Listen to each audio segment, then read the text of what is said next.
Гоги и Чино, елате днес в ябълковата градина да се смеем без стрес, да берем ябълки и сок в чаша, да изследваме градината, ето забавата наша. Гоги казва, погледни Чино, в тази ябълкова градина дърветата растат истински тук. Виж, ябълките ви са толкова ярки, да научим как растат на слънчеви лъчи. Оберем, мием, ядем и правим, ябълките са вкусни, о за Бога нека видим. От градината до масата каква красота, ябълките са сладки, истинска наслада. Чино казва, хайде да берем, Гоги, ябълките са озрели, готови са за нас. Ще ги измием и нарежем красиво, сочни ябълки, ще създадем вкусно ястие. Берем, мием, ядем и правим, ябълките са вкусни, о за Бога нека видим. От градината до масата каква красота, ябълките са сладки, истинска наслада. Хайде да направим конфитюр и ябълков сок, свеж план за вечерта. Ще смесим ябълките, готвим ги добре, за да създадем вкусно за всички на вечерта.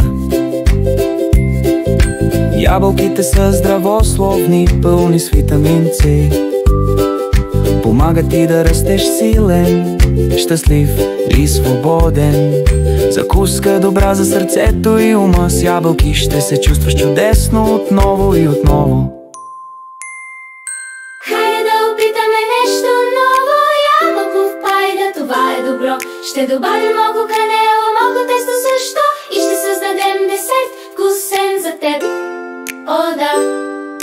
Хайде да изсушим кръгчета, ябълковите чипсове са вкусни, здравословни малки неща, хрупкави, вкусни, леки за ядене, перфектна закуска, която няма да забравим.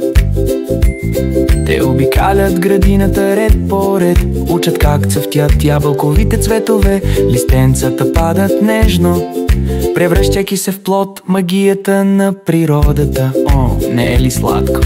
Гоги и Чино, време е да тръгваме от ябълковата градина. Сме научили толкова много, знаем, берем, режем и създаваме лакомства, ябълкови приключения. О, какъв успех е това!